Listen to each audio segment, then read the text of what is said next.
There we go. Good. There we go. We're back at it. Sorry, guys. I know, sometimes you have technical difficulties. We just got to learn how to, make it work. Do we have our guest? Oh, we might as well bring him on. All right.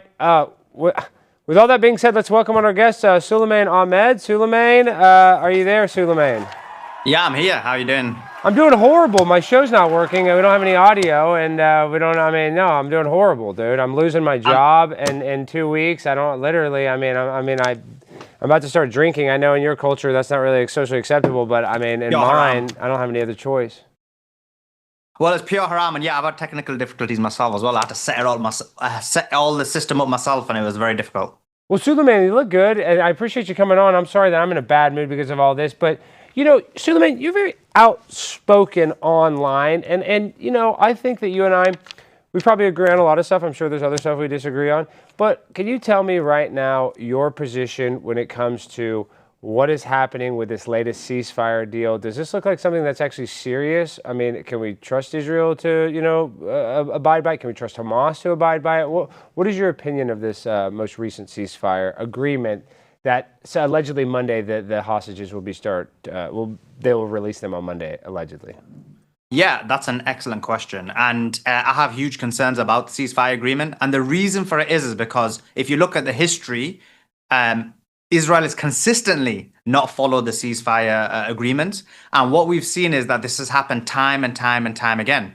Now, if you look at this specific agreement, what it entails is that Hamas release all of the hostages, all 48 hostages within 72 hours. Israel removed themselves about 48 to 70% away from their current position, but still within Gaza. We had Donald Trump come out in a video where he was asked a question that, can you guarantee that Israel won't bomb Gaza again? And he said, no, I can't guarantee it. So already he's given us an indication that there is plans to ensure that they basically get their hostages back and then continue to bomb Gaza. So I have huge concerns. And for me, where I kind of fall in this situation is, I do believe Israel should have a right to exist, and I don't know if you believe that, but I do believe that. But at the same exact time, it's an asymmetrical power struggle. They have all the power. They have all the weapons. They have all the nuclears. They have all the control of the death and destruction.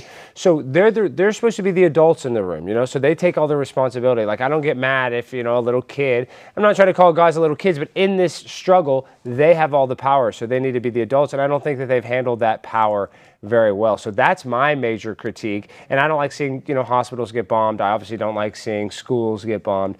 So is it okay to have a nuanced position, or what is the correct position, in your opinion, on this Israel-Palestine conflict? So I'm for Israel having their own land. Mm-hmm. The issue I have is when they're using their power to oppress other people and they're taking that land by stealing it off somebody else. That's where the major issue lies. And so when you look at that situation, look, I don't accept it. And when you look at when you're mentioning the big kid and the small kid, in reality, it's Israel who's the small kid. This entity has only been in that region for 80 years. Yeah. Around it, but less than 80 years, 75 years. This is a better example. It's like the small kid, but they have America as the big bully. You know what I mean? That's why they're the more powerful. But I understand what you're saying. Sorry to cut you off. Yeah. Yeah, and so you're completely right about that. They've got control of the United States of America, and it's only based on that control that they've continued to exist. If you look at historically, every single incident other than 48, where there's been a situation where their existence has been brought into question, it's always been the United States of America who's come in and saved them. So I believe, look, at the end of the day, what's my opinion? I believe in a one-state solution. And the reason I believe in a one-state solution is because of Western values. And this is the irony of it. They tell us about how they believe in Western values. They claim that they believe in Judeo-Christian values. But then when you look at it, they don't believe in it. Because in the West, what are we taught? We're taught that all man is equal, irrespective of race, religion, or creed. It doesn't matter who you are, you are equal to another man. And that's clearly not happening there, because in a one-state solution, irrespective of who's in charge, whether it's Israel, whether it's Palestine, all man would be equal. And that's what it says in the Hamas Charter. And they don't want that, because they want this supremacy. They want this idea that they are better than everybody else. And hence why you see it from their laws, their rules, and their actions. What about this conspiracy, Sulaiman? I hope I don't get canceled for this conspiracy. What about this conspiracy? You see, Israel has been doing these red heifer rituals, and they say that they did a practice one, but they did it to every single protocol that is supposed to be done for a real one. And then I was watching this scholar, I don't even want to say his name because I could get canceled for that, but he was saying in order for their prophet to come back, their God to come back, the whole world basically has to be pitted against Israel. That's the only way for them to, I guess, get God's favor to protect them, is the whole world has to be against them. Now, this is just a conspiracy. I don't know if I necessarily agree with that. And I think Jewish people are very smart people. I'm saying, and they're losing this PR war. They could be handling it better, but are they doing like, 5D chess? Maybe they want to lose a propaganda war. Maybe they want to have people that are mad at them so that it will actually usher in, the third coming or second coming, whoever you are, however you want to call it, of God. I think it's unlikely. What you do see is when it comes to the religious Jews, the ultra-Orthodox Jews, they're against what's happening. And they're doing it solely based on their own religious text. Because according to the religious text, the third temple should not be built until certain eschatological events occur, which is that the Messiah returns. And so this is the issue they have. This is why they've not taken over Al-Aqsa Mosque. This is why they've not dismantled it. And their belief is that if they were to dismantle it, they would be basically not have their own state for another 1,000 years.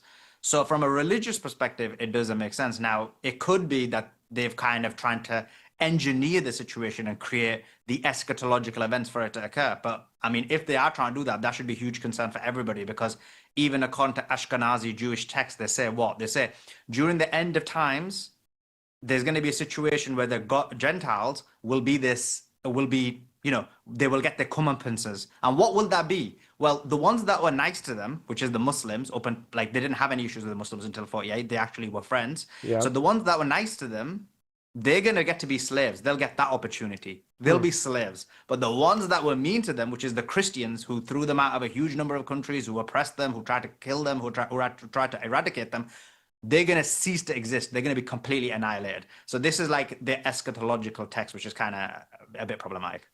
I know, and I could just kind of see when it comes to Al-Aqsa Mosque, though, and that mosque is on, one of the holiest, most holy site in the world. You're telling me, though, according to their order of operations, I thought that they would need to destroy that mosque in order for the third temple to come. So you're telling me that God has to come back on earth before they're able to blow up that mosque? Because wouldn't that potentially just kind of start the real civil world war if they blew up the Al-Aqsa Mosque? That would actually cause, people shooting each other in the street, I think. I think, yeah, that would annoy a lot of people for sure. I'm not a big, look, I know it's controversial, but I think a human life is more important than any kind of religious building, right? Mm-hmm. So, but I can see why something like that would cause an emotional impact on people, and therefore there could be issues that occur. But this is why they've not done it, because it actually goes against the eschatology. And this is like, so I don't foresee that happening at the moment. I think there's going to be other events that occur, like you mentioned, the red heifer, and whether that's legitimate, and then there'll be certain events occur, and then it'll be the return of their Messiah. But I believe their Messiah is not God, their Messiah, because they don't believe in like anthropomorphism as far as the general normal position or the normative position. But they believe that obviously there will be the return of the Messiah. Well, and I do have struggles with that, because in the Old Testament, I mean, it sounds like it's a monotheistic God, but is Judaism polytheism? Do they have multiple gods? Like the Greeks had multiple gods? What is... I don't know, even though my last name's Stein, I don't know enough about Judaism. Is it a monotheism religion or a polytheistic religion? You're betraying your people. So actually, Judaism went through a historical change, right? And this is why some people may argue, obviously I read a lot of literature irrespective of what it is, this is why some of the argument is that these are not the real Israelites. And the reason is because contemporary Judaism actually went through a change. Initially, contemporary Judaism actually had two gods. It was a polytheistic religion. And then over time, they removed the second God and made it into a monotheistic religion. And the current iteration of Judaism, depending on obviously every sect's different, but the mainstream position is actually monotheistic and very not anthropomorphic. And that's actually one of the things I've respected about Judaism, is that kind of theological position, which is a non-anthropomorphic, which means not giving God a physical entity, and then it being monotheistic. Well, and I kind of like that idea, because I do think God is not like this physical being. It's something that our brains aren't even able to comprehend what God is, because it's such, he or she or whatever it is such a special entity. Now, you can get into Gnosticism, you can get into a lot of crazy stuff when it comes to, occult Christianity, but when it comes to the battle of Judaism versus Christianity, or excuse me, versus Roman Catholicism versus Islam. I was shocked to see Adam King say on a podcast that to him, as a Jew, he would rather, if he had to, take out a religion, that he viewed Roman Catholicism as a bigger threat to Judaism than Islam. And like you said, that they were friends since 1948. Why can't we kind of fix this situation if the Roman Catholics are the ones that killed Jesus and yada yada? Why are the Muslims and Jews fighting so much when really the Roman Catholics are their biggest enemy, according to Adam King? Yeah, and so in terms of your explanation of like God, that is the Muslim position as well. And what Adam King said is he's been extremely honest, and actually I think he's trying to backtrack from that position because he's seeing that that's upsetting a lot of people. But that's the real Jewish opinion, because for them, Catholics have been their enemy for thousands of years, and they see them as the major problem. And so in reality, he's just been honest. Now, in terms of what's happened, why did Muslims become enemy, and why did why did they dislike Christians? Well, the reason, in my view, and this is my interpretation of it, is simple. So they went through the Holocaust, and I obviously think the Holocaust was they were oppressed in the Holocaust, but they also believed that they were oppressed in the Holocaust. And when they came out of that, thought, never again. Like, we're never going to have a situation where we allow this to happen again. And so what they did was put things in place to ensure it doesn't happen again. So what were those things that they put in place? So they looked at Muslims who could possibly be a threat, and they looked at white Christians and thought they could be a threat. How do we deal with these people to make sure that they're no longer a threat anymore? So with the white Christians, they thought, look, ideologically, they're not very strong, but physically they're strong. So we'll manipulate and control their nations and cause population collapse, cause feminism, liberalism, and all these different ideologies, and weaken them physically. And that's why you're seeing a huge population collapse, rise of feminism, the destruction of the white race. And then with Muslims, they thought, wait, ideologically, they're very strong in terms of they won't give up their religion, but physically, they're not very strong. And so therefore, we'll destroy them by physically bombing them. And that's why they've had this plan of taking over the entire of the Middle East. They've been bombing the Middle East. They've been expanding. And the aim is like the Great Israel Project. So I think that's the psychological reason why they don't agree. But in terms of from a specifically religious perspective, of course, like Islam and Judaism, from a legalistic perspective, is very similar. And then Islam and Christianity is very similar from a theological perspective. Well, where do you fall when it comes to the idea that if you do criticize Jewish people or the state of Israel specifically, you're called an anti-Semite? But am I crazy? Because I would think that a European Jew from Germany would be less Semitic than a Palestinian from Palestine. Is that crazy to think that? It's not crazy. And actually, you've indicated the kind of weakness in their argument, because they say that Israel is their land. But what's the basis of that? So if the basis is solely religion, it means anyone can convert to Judaism and basically go back to Israel. Which is kind of true, though. You kind of can, right? I think they have a thing where, like, you can basically say I'm Jewish now, and they almost give you citizenship in Israel. I think it's like that easy. I saw a TikTok of it, but maybe I'm just, spreading misinformation. But I swear I saw a video of a person who's like, I'm not even Jewish, but they invited me to come live here and took, paid for my flight, and I moved to Israel because they need people so bad. Yeah, so that doesn't happen, because if that was the case, you could have a Nigerian basically saying, oh, I've turned Jewish, let me in. They're not going to let him in, right? Let's be clear on that. So it's not definitely a religious basis. It's definitely not a religious basis.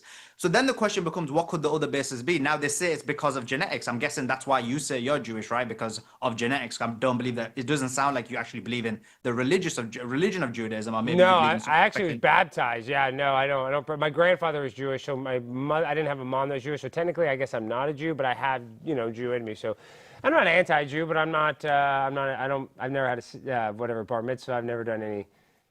So your basis of claiming that you're a Jew is solely based on ethnicity, genetics, as opposed to religion. Mm-hmm. But the problem with ethnicity is, like, how do you decide someone's something? It makes no sense. Is it like this kind of one drop rule? Like, you have one drop of Jew, and now you're a Jew? Like, this is kind of the line we're going down now, right? And if that's the basis, then no one believes that. Like, for example, myself, I did my 23andMe, and I'm like 12% Celtic. Now, I don't look it, obviously, don't look white enough. But no one would claim that based on that 12%, now I have a kind of claim to the United Kingdom, or a claim to any other nation just based on the genetics. So the whole notion of some kind of genetical connection based on a one-drop rule is completely an antithesis to what their claims are, and it makes no sense. Why is 23andMe basically illegal to get in Israel, but anybody in America can get it anytime? Why is that? Well, why do you, well, we know the reason why, because if someone like you was to possibly take the genetic test, I'm guessing your percentage would be quite low. And then the problem becomes like it comes to the point that I'm mentioning. It's kind of proving the point I'm saying, which is, wait a sec, Alex Stein, let's do a genetic test. What? He's only 8% Jew? Shit. Like, are we letting people in with 1%, one drop rule? And then we see what the problem is. Okay, now I want to ask you a hard question. I get to represent Turning Point USA, so I don't really want to get too deep into the conspiracies. And I know everybody is talking about it. Candace's show is getting millions and millions of views. Charlie's show is still continuing to get millions and millions of views with Andrew Kolvet and Blake Neff hosting it. These text messages that came out where Charlie Kirk said that he was starting to turn away from the pro-Israel cause. And then I thought that was very surprising when Candace first shared the tweets. There was a coordinated effort by a lot of people to say the text messages were fake. And then the next day, Andrew Kolvet confirmed the text messages were real. And I thought that was a pretty big deal because these text messages kind of paint a picture different than what other people were painting online. Where do you fall on the truth around this? Now, I honestly do not think Israel killed Charlie Kirk, but at the same time, I don't know what the CIA, Mossad, I don't know. I don't know what happened. And Tyler Robinson, did he operate solely alone? I find that incredibly hard to believe, and I don't believe it. So that's kind of where I'm at when it comes to evidence. Now, when you see these text messages, don't you think it would be stupid for Israel to try to kill Charlie Kirk? Because they still, even if he was trying to turn his back, don't you get more with, you know, what does it say, sugar than vinegar? Like, wouldn't it have been better to try to keep on trying to work with him than try to take him out, Sulaiman? Because I feel like he's more powerful on his side than dead, if that makes sense. He's definitely more powerful on their side. Yeah. I do believe Israel did it. Obviously, I don't believe in these kind of wacky conspiracy theories that are coming out, like, for example, blown up pages and drone attacks and signals and all these kind of things. And I think those are being pushed intentionally to basically make people who have genuine questions or genuine positions sound conspiratorial. And this is always done in terms of all operations. You look at 9/11, for example. We know Israel was involved, but then people were like, there was no hijackers, there was no planes. And what that was doing in the end was making the conspiracy theory so wacky that no one was allowed to question it. And now that we know the truth about 9/11, we know a lot of the hijackers were being handled by Mossad. So it kind of, not only did the conspiracy theory make it wacky, but it hides away sometimes certain important elements and questions. So why I'm saying that is when I bring it back to this situation. So there's two important elements. I'll try and explain it as fast as I can. I'm speaking fast anyway. No, you're speaking fast, but go ahead. So but this one thing, I want you to clarify this. You do think Israel killed Charlie Kirk? You believe that with all your heart? Not with all my heart, obviously, because we never can know for what certainty. Evidence? And I'm saying what evidence? Because I would like to see it. And I've watched Candace. I would, in my mind, I keep kind of like debating, has Israel killed important people? Yes, you know, the Mossad has.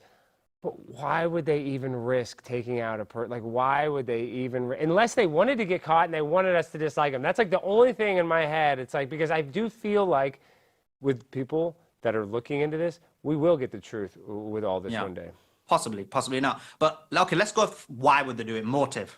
Yeah. So what is the motive for why Israel would do it? Okay, so from the sources I've spoke to who are close to Charlie Kirk, and this has been confirmed by Max Blumenthal sources as well, the claim is, and what I've been told is, that the biggest issue that Israel had a problem with, and what was largely concerned about Charlie Kirk, was he was against the war with Iran. And what I mean by that, he was against the US being involved in the war with Iran. And so in the first war with Iran, it was 12 days long. I covered it. I think we had the most views. And what we saw was that Israel received a huge amount of damage. And if it wasn't for the US getting involved, and if the war had continued for a week, Israel may have no longer existed, or they may have been forced to use the nuclear bombs. Now, what I'm being told is within Trump's regime, all of them are pro-war and pro-war with Iran. Whether it's Hegseth, whether it's Vance, whether it's Rubio, they all support. And apparently Charlie Kirk was the only one who was against the war in Iran.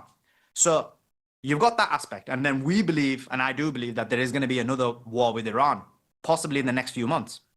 And if that war happens, they no longer have the surprise elements they had before, because in the previous time, Trump assured Iran, they said, Israel's not going to bomb you.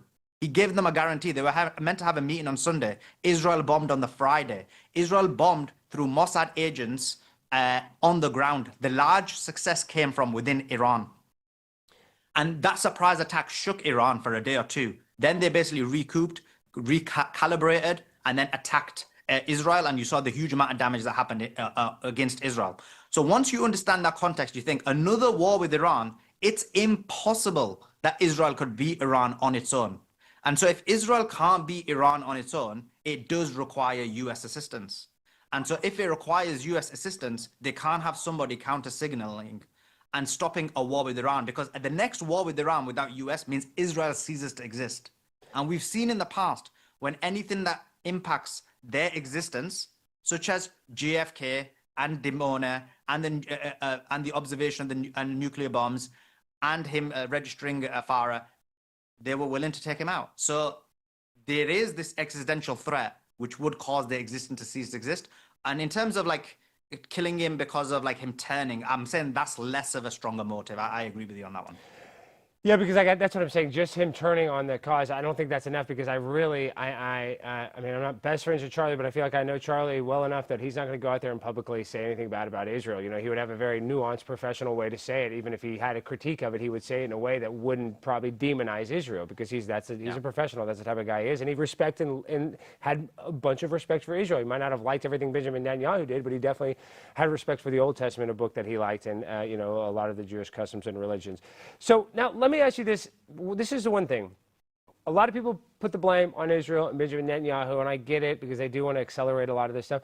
But how much blame, because you said something very important. You said that it was only Charlie that was counter-signaling J.D. Vance, Pete Hegseth, basically the whole entire cabinet wants to go and bomb Iran.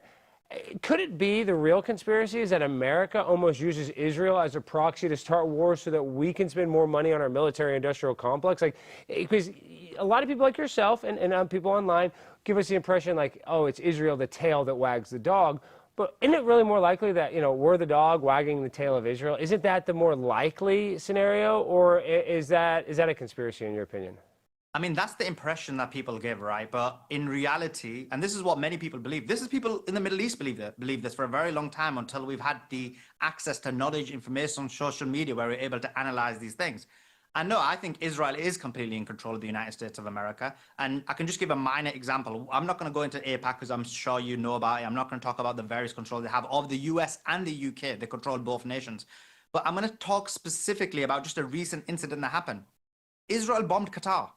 So Qatar is a US ally. Qatar is subservient to the United States of America. They're literally like America's poodle. They gave Donald Trump a $400 million plane. They gave United States of America over $1 trillion. They've kept the biggest US base in Qatar. So in the region, the biggest Middle Eastern base, it's not in Israel, it's in Qatar. And so when you look at all of these things, and by the way, this whole claim about Hamas being in Qatar, that was because Obama asked for it. Obama said, look, we need mediators who are, and a place to do mediation. Can you take in these Hamas guys so we can mediate with them? So they agreed with Obama to take them in. And by the way, I'm not pro-Qatar. I disagree with them. I think they've got too many contracts and deals with Israel. But real quick, when you're talking about Barack, you're talking about the $30 million that Israel funneled to Qatar to funnel to Hamas, or is this a different thing? No. I'm talking about, if you look at Israel and Qatar themselves, they have a number of, and by the way, I don't agree with that point as well, but I'll come to that in a second. Well, but you're saying that's not true, that Israel's funding Hamas through Qatar?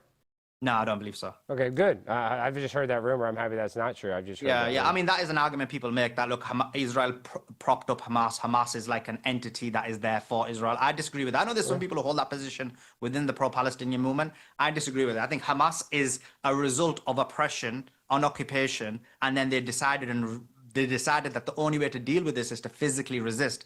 And you've seen that when you don't physically resist against Israel, for example, the West Bank, what happens? You lose your land anyway, you lose your property anyway, and you slowly cease to exist. But in terms of the separate question that you had, in terms of like Qatar, so no, Qatar's got major dealings with Israel, both from a like energy perspective, from a business perspective. Like I disagree with all of that. So I'm not like someone who's pro Qatar. Like I'll call out Qatar as well. But my point is, Qatar is a US ally, which is something that you see that Qatar, in my view, is subservient to the US, and yet Israel bombed them, and there was no response from Qatar. There was nothing from the United States of America. The most Trump could do was get Netanyahu on a call to say, look, I'm sorry, which was kind of a joke. Imagine it was the other way around. Imagine Qatar bombed Israel. What would the reaction have been? What would the situation have been? So that's just to give you an example. It would have been big. It would have been big news. Now, Sulaiman, I'm happy to have you on. And real quick, before we let you go, I want to welcome on our next guest. Now, she is a great attorney. She is for me, I feel like she got targeted. I know that she's gotten a lot of pressure from people on the conservative side, but she's always been very nice to me. I want to welcome on the one, the only, Jenna Ellis. Jenna, how are you doing? Jenna, are you familiar with Sulaiman? And welcome to the show. Thanks so much, Alex. Big fan of yours as well. And yeah, Sulaiman and I have been in Mario Nefel spaces together, so good to see you again. Yeah, great to see you, Jenna. And I do agree that you were oppressed by the system. Well, and Jenna, Thank you. And Jenna, I know you're a big Israel supporter, and I really appreciate that because I think they do need our support. But how do we have a nuanced conversation, Jenna? And we're not going to talk about this the whole time, just why we have Sulaiman. How do we have a nuanced conversation? If we can critique America's government, how do we kind of help this situation? I know Trump's trying to do the ceasefire, but it's like, how do we have a nuanced conversation about this topic without, being considered a racist or a bigot or, anti-Israel? Yeah, well, I think we do exactly what Charlie Kirk was trying to do, which is bring together people who have opposing views on it in good faith and actually have a debate that doesn't presume some of these assumptions of others, like you're bigoted or you're racist if you think that America first means America only, or that if you are pro-Israel, that somehow you are not America first. I think that there is so much within the conservative movement that is really hostile toward each other. And one of the things that Charlie did not even 2 months before he was assassinated was actually brought Josh Hammer and Dave Smith together for a debate on this question, because this is one of the biggest questions right now among the America First movement and the overall MAGA movement, and honestly within the evangelical American church as well, is what obligation, if any, does the United States have to support Israel? And that is a policy question. It's a relevant question, but also as a Christian myself, I believe it's a theological question as well. You have to go to the history of Western civilization. You have to go back to this without just being hostile toward the other side. We need to debate this openly and freely and actually discuss why this matters. Now I want to go to you, Sulaiman. 1979, that is when Islamic law came into power, and it was unanimously voted. I think it was 92% people wanted Islamic law, and then now people don't realize Iran and Saudi Arabia have a huge rivalry because of this, and the adoption of it. Has the Middle East gotten better since the adoption of Islamic law? Because me, selfishly, I kind of agree with Jenna. Israel is a kind of a westernized European version of the Middle East, but isn't that good? Don't we kind of want to, westernize the Middle East, or is that, in your opinion, like gentrification, and that's a bad thing, Sulaiman? No, I agree with Jenna in the sense of Western values. I mean, that's the reason why I made the argument that there should be equality in the country. I'd say I disagree with you that Israel is a Western ideal country. If you look at it, the antithesis of what we learned in terms of what those values were, which were based on Christianity, I agree, and I do believe Christianity and Judaism and Islam in terms of a value perspective are similar.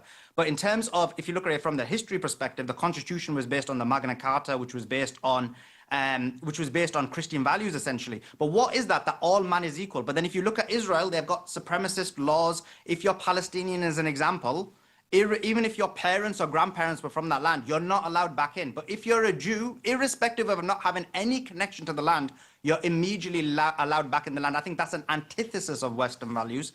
In terms of the Middle East, generally speaking, they don't have Islamic law. I think you're speaking about, you're talking about Iran. Yeah, I'm talking about Iran. Yeah. Iran. Well, I guess I'm saying, that I'm just kind of using that as an example. That's kind of when, 1979 is when it became more Islamified, right? And then I think that's kind of when the strife came. Before 1979, it wasn't. Everything was much more secular in the governments in the Middle East. They were secular, and yet they were still in war, right? So if you look at it, we had the 1967 war, we had the 1973. There was war after war after war when it pertained to Israel, and not just Israel. There were other wars in the region as well. So I mean, it wasn't peace before that, and neither was the peace after that. And I don't think it's because of Islamic law. And by the way, I agree with Jenna. Like, I'm willing to have these conversations about Islamic law because I think there's this kind of misunderstanding of what Islamic law is, because Americans have been conditioned by the Zionist lobby to believe certain things about Islam when they're not true. That's one of the things I push back on. So, like, for example, now, what is it about Islamic law that people find problematic? Whenever I ask people, they're unable to explain. So, for example, gays. Well, I know I kind of like some of Islamic law. Well, like women can't drive. That would be good. Sorry, go ahead, Jenna.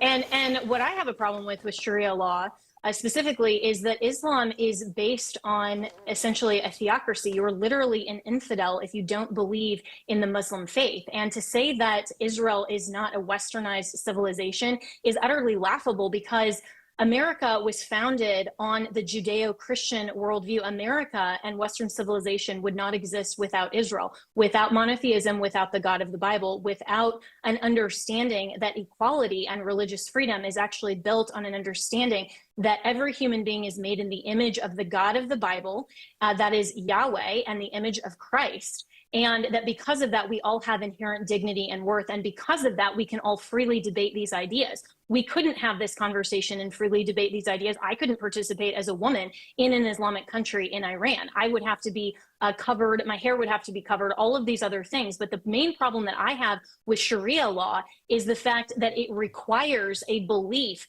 in the Muslim religion, where Israel and the United States, and it's not just based on the Magna Carta, it's based on a Judeo-Christian founding that comes from the God of the Bible, is that church and state are in fact separate jurisdictions. It doesn't mean that Christians or people of faith can't participate in government. It means that the church does not control the government. That is utterly distinct from what Sharia law and the Islamic faith professes, and that's utterly distinct from Western civilization values. Yeah, so just to respond to both of those points, just to respond to both of those points, in terms of your claims that Islam is a theocracy, that's untrue. And I'll explain to you why. Because of course, to be a Muslim, you need to profess the faith. But just like to be a Christian, you need to profess Christianity. Just like to be a Jew, you profess Judaism. Actually, what makes Islam and Christianity different to Judaism, irrespective of your race, religion, you can convert into those religions because it's about your belief. Judaism, you can't do so. It's a very complex situation to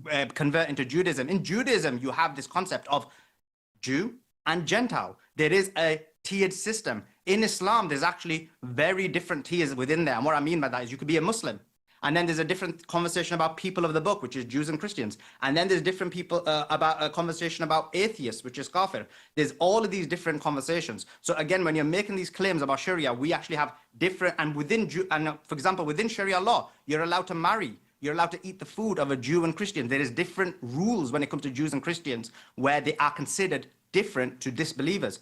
In Judaism, you don't have that. It's either Jew or Gentile. And when you talk about Judeo-Christian values, that is completely Zionist propaganda, something that was created. And if you look at it's literally in the Bible. Yeah, it's literally in the Bible. It's not propaganda. It's not in the Bible. Do you want to let me just finish my point? Yeah, but we're going to let you go, so just finish your point, because I want to speak to Jenna about some other stuff too, and she probably didn't expect to get a debate, but please finish your point, and then we'll say goodbye. But we should have this conversation another time, Sulaiman. For sure, let's do it. But in terms of Judeo-Christian values, this was something that was created after the Holocaust in order to integrate Christians into that.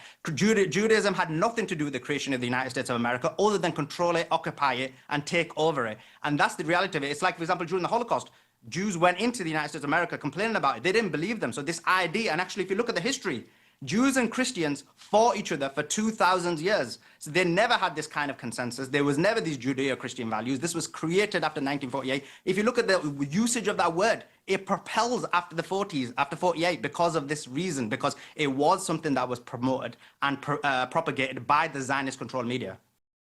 So it was a controversy for 2,000 years, but it was created after 1948.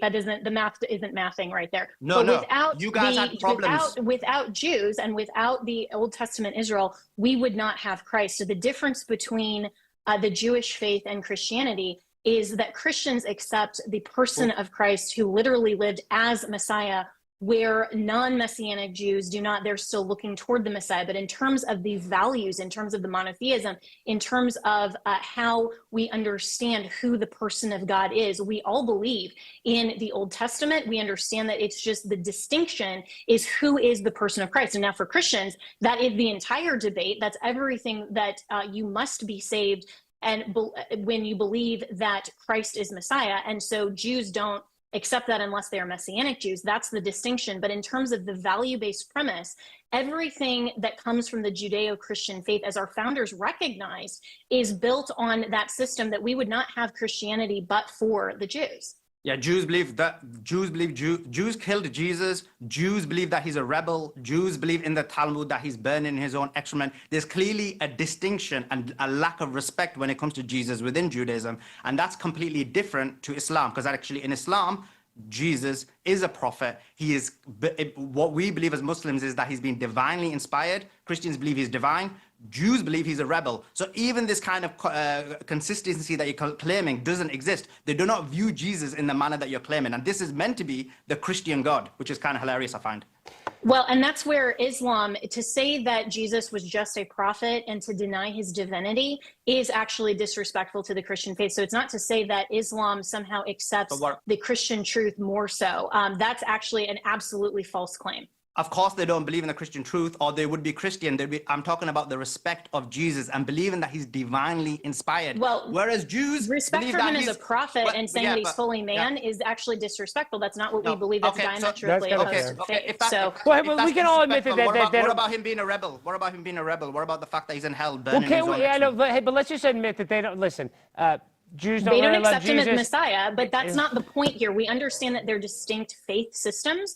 And so Christians would say that Jews who are non-Messianic do not accept Christ as Messiah. So we are distinct faiths, but the premise here is the value system and whether or not Israel is a Western nation. And those values that are rooted in Old Testament law, understanding the Abrahamic covenant, why America supports Israel is that we believe that those covenants that were in Genesis 11 and 12, that the literal descendants of Abraham, not Ishmael, which is the whole Palestinian nation, that is why this has been at war for 6,000 years. They don't have a right to the physical land. The Israelites do, the literal descendants of Abraham. And so when we're talking about supporting Israel from a theological perspective, when we're talking about Western values, when we're talking about those things, yeah, we can talk about the distinctions between soteriology or the premise or the doctrine of salvation. That's a distinct conversation from whether or not the nation of Israel supports Western values and whether America would exist without the nation of Israel. Yeah, and so they don't basically follow Western values. You can quite see it based on their they follow more Western values. But real quick, I just say they follow more Western values than any other country in the region. No, they don't. Because what are No, they don't. What are Western values? Maybe you mean LGBTQ. Maybe those values. I mean, maybe a little. Those aren't Western values. Those aren't Western values at all. Well, they are Western values that have been created and presented within the West by basically Zionists in order to destroy the West. Because in reality, yes, because Christianity was the basis. You can't prove that at all. Well, I can prove it. You guys basically... Christianity was the basis in Genesis 2 and 3. Christianity it says God made male and female. The UK is based on Christianity. Our rights come from God, our creator, not our government. So where does the LGBTQ Declaration of come into Independence. So where does LGBTQ come into this? The LGBTQ comes in from the left. It's not a facet of Christianity, and it is not something That's my point. at all. So you're proving my point, because you just said previously, and it shows the major contradiction. You said LGBTQ ideology is part of Western values. I'm saying, actually, no, if you look I didn't. I said that, but I was kind of being sarcastic because that is what America's about, is being gay. But go ahead. Because in reality, when you look at the UK and you look at the United States of America, it was based on religious doctrine, and LGBTQ isn't part of that. And that's what I would say Israel purports and presents. And if you look at it through the media, they've destroyed Western society through their liberalism, feminism, LGBTQ, because they control the media, they control Hollywood, they control all aspects of society. That's actually Qatar. Speaking of Qatar, they have put over $3 billion in funding into the United States. They're not a puppet or a poodle of the United States. They're actually trying to control the West. And I would encourage everybody to go read my op-ed yesterday. Where's the politicians that are controlled by Qatar? Where's the politicians that are controlled by Qatar? Where's the politicians who lobbied when Israel bombed Qatar? Like, this whole basis is illogical. And when you make those arguments, you just lack credibility. Okay, time out. Let me just say this. Israel's the greatest country on earth. I love Benjamin Netanyahu, and that's how you make $7,000. Okay, now, Sulaiman, you got to get out of here. Can you shout out your support, and what do you want to say before you go? Thank you. Oh, Sulaiman, but where can people find you? Shout out your Twitter. He's got a big Twitter account. Everybody needs to follow him. Yeah, you can find me on Twitter, which is Sheikh Sulaiman, and I stream on party.com, which is a regular news show Monday to Friday at 7 p.m. Eastern, so do check me out on that as well. Congratulations, Sulaiman, party.com. I know a lot of big people are on there. We love Sneeko. A lot of people are on there. So, Sulaiman, thank you for joining us. We got to have this conversation again, and we'll connect you and Jenna so you guys can do this in a more formal and longer We're already format. connected. Thanks. Okay, well, perfect. Okay, good. You guys already connected. Yeah, all right. Well, thank you, Sulaiman. I'll talk to you again soon. Jenna, thank you so much for joining us. Now, Jenna, we got to talk about, that was great. Really, I really appreciate it. I'm sorry that you kind of had to do that, but obviously you're a professional. You know how to handle yourself when it comes to, conjecture and debate and everything. So let me ask you a really hard question then. Important. Let me ask you the hard question. There's this guy that's been getting a lot of hate that I like, and my dad loves. I'm actually kind of mad that my dad likes this kid so much. Brilyn Hollyhand. Is it Brilyn or Brilyn? I feel like I don't want to say it incorrect, but he's basically the newest guy on the scene since the terrible, tragic passing of Charlie, and now a million Brylyns can't fill Charlie's shoes, but that's not really Brilyn's job to do that. But he's getting a lot of hate online. I don't think all of it's fair. Maybe, a little bit of teasing, because that's what you get for putting yourself in the public eye. You and I both know that. So where do you fall on Brilyn, and is it fair that he's getting a lot of negative publicity for trying to do something good? Well, I've known Brilyn since he was about 13, and so he's not a newcomer to the scene. He actually started the Truth Gazette when he was 11 years old, and one of the first interviews that he ever did was with Charlie Kirk and also Candace Owens, which is kind of ironic in today's media narrative. But he connected with me when I worked for the Trump campaign, and I connected him with a lot of different members and media spokespeople from the Trump campaign. So he's actually been around for a really long time. A lot of people are just now discovering him because he's going to campuses and he's trying to have an open mic situation and talk about a lot of these different values. So I agree with you that I think that that a lot of the media criticism is unwarranted. I think some of it is. I think he's had kind of some, bad optics, like this photo that you're putting up right now, being on the private plane. Yeah. That's just one of the things that I loved about Charlie is that he never made it about himself. He never made it about his lifestyle. He never made it about anything with that. That's just, that was a mistake. For sure, but Jenna, let me cut you off. That's a good thing to get canceled for being on a private jet. I mean, I know it definitely doesn't, humanize him. It makes him look like an elitist, but this is really a small potato scandal at the end of the day. Oh, you flew on a private jet. It's something that people might criticize, but we would all like to do. You know what I mean?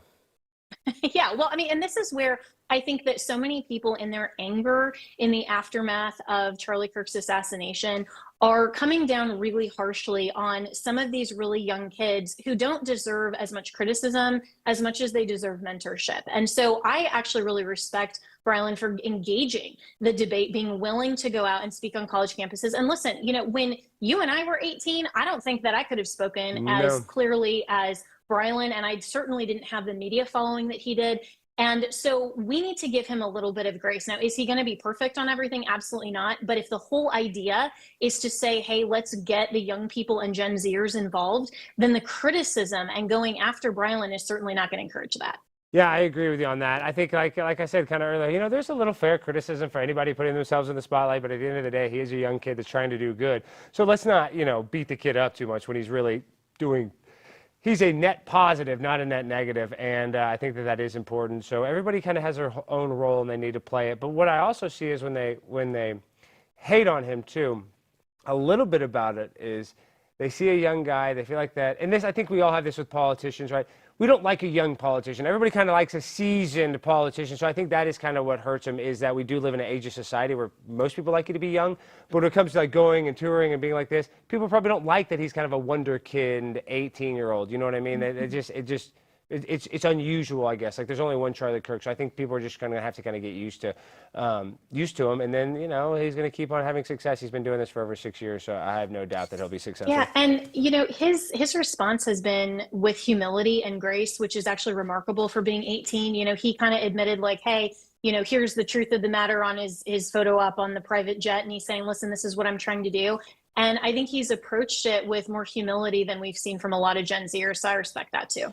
And Jenna, we give him the best of our luck. We love him. I know you love him. You've helped him out a lot, not in that weird way. But Jenna, I want to say I love you, and thank you so much for you defending me. You probably don't even remember this. Full screen number 4 and 5. You actually defended me against my favorite big booty Latina, AOC. When she came after me, she tried to cancel me, and you shared a great screen grab. Now let's play full screen number 5. This is you calling her out for her hypocrisy. Now, the whole point of protesting is to make people uncomfortable. Activists that take that discomfort with the status quo and advocate for concrete policy changes. Popular support often starts small and grows. To folks who complain, protest, demands, make others uncomfortable. Sorry, it's hard to read. That's the point.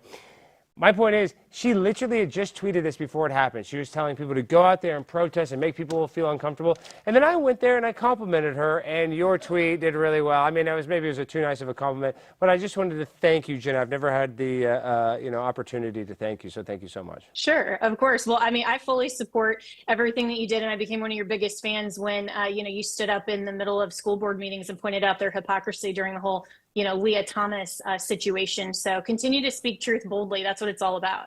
Okay, and Jenna, now I know there's only so much I don't want to get into any of the bad stuff, that's happened to you, but how are you doing? Everybody knows that you went through a kind of a, challenging time, to say the least, and you seem like you're doing well, but how are you doing, Jenna? Like, how is everything now that you're on the other end of it? It feels like it's probably the last 4 years. It felt like probably 100 years, but how are you doing after going through everything? And, what is kind of on your horizon? What is your North Star? What are you trying to do next? Yeah, I really appreciate that. And, I have been through a lot. Everybody does know that. And, it's been really difficult because, in the midst of a lot of these allegations, what people don't understand is that I continued to plead the fifth and not speak in any of the subpoenas that I was issued. And then the plea agreement that I entered into was simply to say I will be willing to testify truthfully if called upon. And for everyone who says, well, that's you're a traitor, you're a backstabber, all of that, it's utter nonsense. And my question would be, well, if the truth is so anti-Trump, then what exactly do you think the truth is, right? So there's a lot of misperceptions, and that's okay. I mean, everybody has haters, and that's no big deal.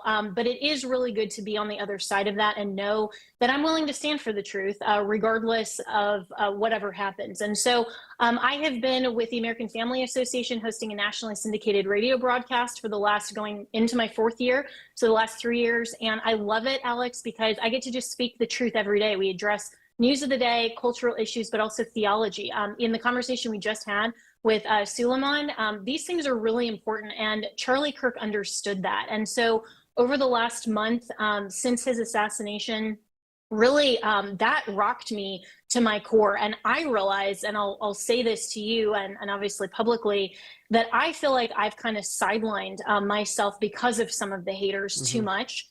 And have only gone to areas where I knew I had friends, and seeing what Charlie was willing to stand for and literally die for has really encouraged me to do more with the time that I'm given. And Ephesians 5 in the scripture says, take advantage of every opportunity, for the days are evil. We're seeing that.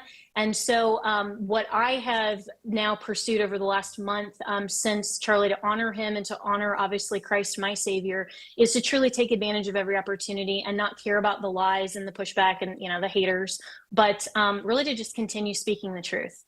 And I really appreciate that. Now, let's kind of foreshadow, what do you see in the future for the Conservative Party? Obviously, you're very affected by Charlie's loss. I'm incredibly affected. The whole entire world is affected, and I think I think we could really come to the conclusion that he would have been potentially J.D. Vance's vice president, or, the president of the United States in the future. So where do you see the future of the Republican Party going? Because I like J.D. Vance, but I don't know. I mean, you know what I mean? Like, Gavin Newsom's actually doing pretty good on Twitter now, kind of copying some of the, conservative playbook, like AOC, I mean, this is the thing. If it's AOC versus J.D. Vance, I might have to vote for my favorite big booty Latina, and I don't want that. I don't want to be forced to have to do that. But the future, I'm saying, I know. Hey, listen, at least I'm honest. But what is the future of the Conservative Party, in your opinion, now that Charlie's not with us any longer and Trump cannot run for any more elections? Yeah, I mean, this is a post-Trump world that we will be getting into. I mean, as soon as the midterms are done, that's going to be the question on everybody's mind. And what I really think about this is that we are at a turning point, to turn a phrase, of the GOP. Are we going to go toward godless populism, or are we going to go toward our Judeo-Christian founding and actually understand, on America's 250th anniversary coming up next year, are we going to understand the roots of where we came from and actually build a more perfect union? Because if we understand the idea of America and our Constitution as being built on a social contract theory, this idea that we, the people, are the sovereign, then we are losing the battle to a secular humanist playing field before we've even entered the debate. Because then it just becomes how do we engage by force? And we have to have sheer numbers in order to elect people that might do what we think is right and good. But what the founders understood is that we, the people, are not actually the sovereign. They appealed to the supreme judge of the universe for the rectitude of their intentions. That's right there in the Declaration of Independence. They say, we hold these truths to be self-evident. Truth is self-evident, that all men are created equal. They're endowed by God, their creator, with certain unalienable rights. Among these are life, liberty, and the pursuit of happiness. And you know how the Declaration goes on. And so with that, we have to understand that ultimately, our authority for the institution of government, for the family, for the church, all of those definitions are vested in God, our creator. And America has to, in this moment, when we're seeing revival, we're seeing so many people attend church that haven't in years. They're actually wanting to open scripture and answer life's most important questions. You know, who are we? Is there a God? Who is he? Where are we going? All of these essential questions. What happens after you die? The only way that we can truthfully engage those questions is by exercising our first freedoms, the right to do what we're doing right now, speaking together about truth. Only in a society that understands that our rights are pre-political, they're not just agreed upon by consensus of the majority, would allow that. And we have to take this moment to decide, is the conservative movement just about big government sucks? As Charlie initially said, or are we going to take Charlie's mantle to say he pointed everyone at every turn toward the truth of Christ? Now, I'm not a Christian, Alex, just because I believe that Christ is the Messiah. That's true, but I am a Christian because I believe that the biblical worldview is the best explanation to the reality to which I'm presented. Now, the left denies reality. They deny reality of the biology of humanity. They say that we can change our gender. They say that that morality is a social construct. I mean, they deny reality at every turn. So we have to decide: are we going to embrace reality, speak the truth, or not? And, you know, this is the thing, is I agree with you, this godless populist, you know, party, which is kind of the way, you know, conservatism is kind of trending. I don't think that's necessarily good at all. But at the same time, Jenna, and you were a big victim of this, we really have a uniparty where people were actually on, you know, they said that they're on Trump's side, but they're going after Trump harder than the people on the left. So it's like, when both sides are kind of corrupt, how do I even have faith in this system? I lose a lot of my faith. But I know that there's good people that are, you know, trying to make it better. But I just worry that sometimes the bad people, you know, outnumber the good. Yeah, and you know, the founders provided a solution for that in Article 5 of the U.S. Constitution, which is that the state legislatures can convene together and propose amendments to the U.S. Constitution and then ratify them. We don't need Washington. We don't need Congress in order to do that. We've never done that in our nation's history, and I believe that now is the time to do that. We could have judicial reform. We could have term limits. We could utterly gut Washington's power if we would simply utilize the brilliance that our founders provided. I know. I feel like they did give us loopholes or ways to fix the system, and we just don't have the you know, we can't come cohesively together and actually go against the federal government. And the federal government is so incompetent. And I know state level it's worse, but at least it's more local. It's more. It just they're fighting for their own constituents. It's hard for somebody in D.C. to fight for somebody in Alaska and Texas and in Chicago all at the same time. It's basically impossible. So, Jenna, thank you so much for joining us. Really, I really appreciate it. I know that you've been through a lot. I don't want to keep on going through that, but I know that you are a very strong individual, and what doesn't kill us makes us a lot stronger, so you're strong because of that. So where can people find you, and how can they support you, Jenna? Thanks so much, Alex. Well, you can find me at Real Jenna Ellis on X, and then Jenna Ellis Media on other platforms. And you can listen to my radio show on American Family Radio Network. Download a free app. It's AFR, or you can go to afr.net. Oh, last question. Who's going to be the governor of Florida? Who's going to be the next I governor? really hope, honestly, that it's not Byron Donalds, only because he lost my respect when he had to ask Trump's permission and blessing before he opposed Amendment 4, which would have made Florida basically recreational abortion. And he didn't come out strongly against Amendment 3, which would have provided basically Canada coming in to control legalized marijuana in this state. So I want a governor who's willing to stand up for right and wrong without having to ask Donald Trump. Well, is Byron Donalds anti-weed? He got arrested for smoking weed, though, right? I think that's accurate. I'd have to go back and look at his record, but I think that makes him I cool don't that he got see caught that he doing came out at all against legalized marijuana. That's a huge, huge issue. My former home state of Colorado made that a constitutional amendment in 2012, and everything bad that has happened in that state has come after that. So it'd be really a shame if Florida turned back purple just because we had a governor who wasn't willing to stand up for what's right. Yeah, I tend to agree. Like, it sounds good, oh, marijuana, even though the taxes are all BS, and half these marijuana dealers are cartel members that are just, money laundering anyway, so they're not even paying taxes on it. So it just kind of breeds a lot of black market activity, even when you legalize it. So that's kind of why I'm like, it shouldn't even be legal, because all of the black market stuff that is attached to it. Because actually the black market marijuana becomes cheaper because it's legal. So it creates a whole new, bag of problems. Okay. Yeah, and driving under the influence of drugs and marijuana becomes a much higher rate, and the indicia of driving under the influence of drugs or marijuana is much more difficult to prosecute. And then you have the co-administration with alcohol. It becomes very dangerous. And also, we're not talking about, just the pot that you can grow in your backyard. We're talking about synthetics, about a super, super high THC content that actually has a disastrous effect on children as well. When you're talking about gummies, that kids don't know the difference between Haribo and a marijuana gummy. And so you see a lot more incidents of children who are victimized by this. It's just really not good for the community whatsoever. Yeah, and the dosage is all different from this gummy to that. You just never know what you're taking, so you got to be very careful. So, Jenna, thank you for your support. Glad to see you're doing well. Keep up the good work, and shout out to Sulaiman. You guys, that was very, you guys need to do that more often. That was very entertaining. So thank you, Jenna. Please have a good evening. I'll talk to you again soon. Thanks, Alex. Appreciate you so much. Thanks. All right, guys, that's been our show. Alex, we got a couple $20 super chats. Read all the super chats. So actually both. Dragon Slayer is my #1 supporter, and I know Dragon Slayer's name. Dragon Slayer is my phone number now, and we've been texting. So Dragon Slayer and I are best friends now. So there's a jaw-looking chiseled Alex, # Max Meeks effect. The Max Meeks effect is real. Keep going. And then another one from Dragon Slayer, cash out, crash out, ? I think that was when you talked about cash it out, get that cash out. Okay, one cash out, crash out. And those are the. And then I don't know if it's the real Max Meeks, but he keeps saying, "Hey, Dragon Slayer, thanks." That's a real Max Meeks. That's a real Max Meeks. We love. It's funny how we're getting new chat rats. The end of the show, we got the biggest chat rat whale of all time. Dragon Slayer finds me on my personal channel, and starts giving me enough money to start, like a small pastry business in New York City. Well, let me link your Mind of Stein in the chat so please, people I know to appreciate look that. at it. Well, guys, it's been a great show. Tomorrow night, I will be hosting the Culture War Live on Timcast, and I will be hosting Timcast IRL. I believe the in-studio guest is Alex Rosen. So I want to see all of you chat rats in the chat tomorrow night giving me support. Last time I was on Tim's show, I kind of accidentally got canceled for insinuating that Jeffrey Epstein might have been connected to Israelis, CIA or Mossad, whatever you want to call it.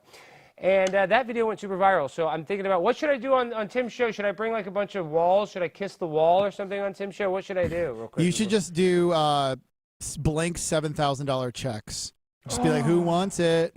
Oh, that's actually kind of funny. I think I do have some checks. I can, but then it's so small you can't see the camera. Well, I mean, can you buy like one of your boxing check? Oh, I could bring that. Like buy if you could. I don't know how hard it is to get one of those big Spirit checks. made me pay $100 to check that check on the Spirit Airlines. I'm not. Yeah, that sounds like Spirit. All right, guys, it's been our show. We only have how many weeks left? How many episodes do we have left? Because we're missing. We've got 7 left. Because we were doing 2 for the following 2 weeks and then a full 3. 7 episodes left. This is so sad, guys. I love you all. Thank you for being here. Please. Well, do you want to plug where you're going to be next Thursday? Where am I going to be next Thursday? You're going to be in Austin, Texas at University of Texas. Oh, I will be at the University of Texas. Next Thursday, we're going to be doing an Ask Me Anything pseudo debate on campus. You guys are more than welcome to come. It's a free event, and it is open to the public. So please follow my social media. If you're in the Austin, Texas area, come on out. And we're going to be at Illinois State. We're going to be at Michigan State. We're going to be at Rutgers. We're going to be at UCF. And I think we just added maybe a tailgate in November to go to University of Florida. Now, I'm going to do that for free, but that should be fun. So if you guys want to party in Gainesville with a pimp on a blimp, check out my social media. I'm coming to a city near you. And guys, this is for the 7th time. We only have 7 freestyles left. This is so sick. I'm so sad. I don't know what I'm going to do. But my next show will become so big that I'll be bigger than Candace Owens. How do you like that, Candace? I'm going to be the next Candace Owens. I'm going to be the white Candace Owens, but transgender because I'm a guy. But you know what I mean. I'm going to be that version of Candace, but I'll be the pro-Israel version, but kind of not. I don't know. It'll be confusing, but just keep watching. You're going to enjoy what I do next. But for the time being, I love you guys. We're here on the blimp. No place I'd rather be than with you guys on a Thursday night. So you know how we do it, guys. We do it right every night. Yeah, we end the show with that freestyle finale. So DJ, hit that beat. Yo, Diet Dr. Pepper, and I'm feeling like Heather with big titties, and I'm flying to different cities, Washington, D.C. You're about to see me flying Spirit Airlines, drinking lots of bags of wine. I'm so high when I fly, I think the pilot's gonna make us die, but I close my eyes and I say a prayer, then I like to chug a beer. I fly every day. Every flight attendant seems to be gay, but that's okay. What do you say? I don't pay any bag fees. I make you get on your knees and you suck on these in your teeth. I love you guys. I'm Primetime 99 Alex Stein. Hit that like button, hit that subscribe button. I'll see you guys very soon. Timcast tomorrow night, Friday night. Peace.